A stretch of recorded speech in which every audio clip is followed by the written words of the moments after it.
Magandang umaga sa inyong lahat. Narito na ang lagay nating panahon ngayong araw ng Lunes, February 5, 2024. Sa ating latest satellite images, makikita natin na dalawang weather system ang nakakaapekto sa ating bansa.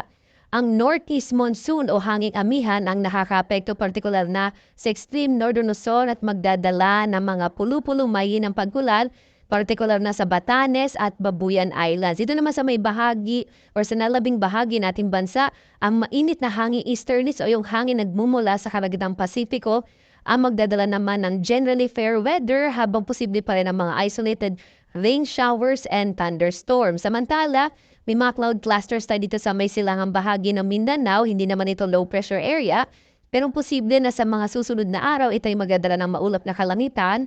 May mga pagulan partikular na naman dito sa may bahagi ng Eastern Mindanao. Sa kasalukuyan, wala pa rin minomonitor na low pressure area. At least for this week, malit pa rin yung chance ang magkaroon tayo ng bagyo sa loob ng Philippine Area of Responsibility. Narito ang ating magiging lagay ng panahon dito sa may bahagi ng Luzon, partikular na nga dito sa may bahagi ng extreme northern Luzon o yung area ng Batanes at Babuyan Islands.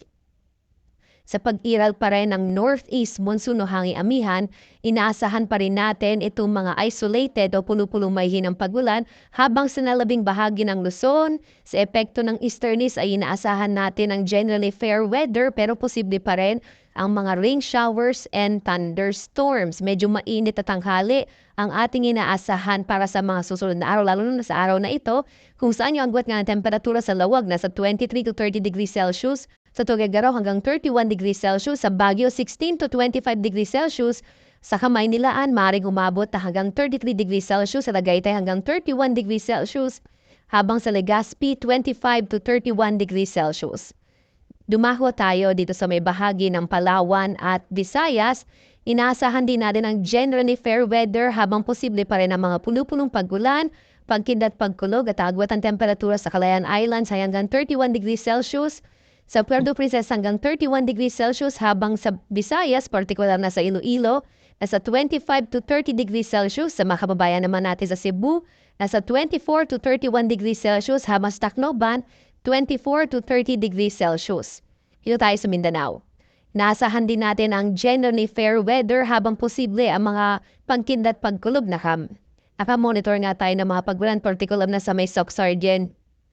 Itong mga nakaraang oras, agwat na ang temperatura natin sa may Zamboanga ay nasa 24 to 33 degrees Celsius, sa Cagayan de Oro 24 to 30 degrees Celsius, habang sa Metro Davao nasa 24 to 32 degrees Celsius. Sa ngayon nga, wala pa rin tayong nakataas na gale warning sapagkat medyo humina nga itong hanging amihan, although in-expect pa rin natin na sa mga susunod na araw o next week ay posibleng lumabas ulit ang epekto ng northeast monsoon o amihan. At live na nagbibigay update muna dito sa Pag-asa Weather Forecasting Center. Ako naman si Obet Badrina. Maghanda po tayo lagi para sa ligtas na Pilipinas. Maraming salamat po. Magandang umaga sa inyong lahat.